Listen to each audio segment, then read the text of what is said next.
Nos últimos 13 anos, o Partido dos Trabalhadores promoveu um inchaço do Estado brasileiro. Nesse período, o PT criou 40 empresas que aumentaram os gastos e ajudaram a provocar a crise fiscal do governo.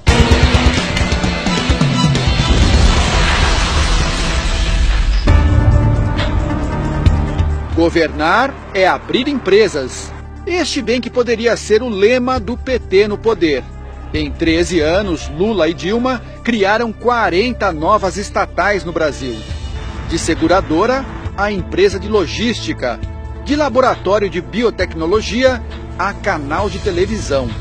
Se funcionassem como empresas privadas, que dependem apenas do próprio caixa para sobreviver, muitas delas já teriam fechado as portas, pois operam no vermelho desde que entraram em operação.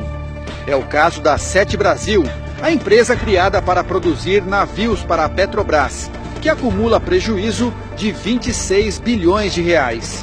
E a TV Brasil, a emissora pública criada em 2007, que acumula um rombo de 6 bilhões de reais. O Brasil apostou numa espécie de aventura expansionista, né? Ou seja, a velha ideia de tentar retomar o desenvolvimento do país com investimento público, a criação de estatais, não é? E aí eu acho que houve um estímulo ao consumo como grande saída do país. Eu acho que aí o Brasil se perdeu.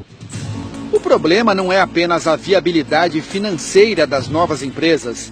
Para uma estatal funcionar, é preciso gente para trabalhar. O número de funcionários das empresas públicas federais cresceu de 35 mil em 2002 para 67 mil este ano. É quase o dobro.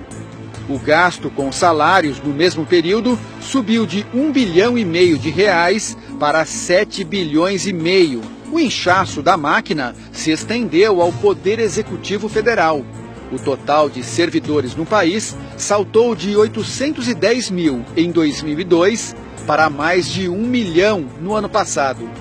Entre concursados e cargos de indicação política, o PT criou, em média, 20 mil vagas por ano.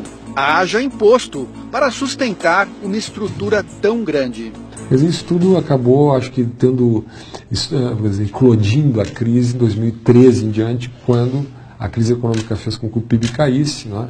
E com isso o nosso déficit fiscal explodisse. Os cargos comissionados, indicados pelo PT ou por partidos que apoiavam o governo, chegaram a 120 mil no governo Dilma Rousseff. Causa um efeito de desmotivação muito grande naqueles servidores concursados que, às vezes, estão almejando a ocupar um cargo de chefia e, quando menos imaginam, são preteridos em função de alguma indicação política. O crescimento da estrutura burocrática é um dos fatores que levaram ao descontrole dos gastos públicos e, consequentemente, à inflação. Sem ter de onde tirar mais dinheiro para sustentar a máquina, a aventura expansionista jogou o país na recessão. Num governo sem projeto, né, o que sobra é a cooptação, pura e simples, né? Agências reguladoras, estatais e assim por diante. Isso foi muito negativo, é um dado muito negativo dessa experiência.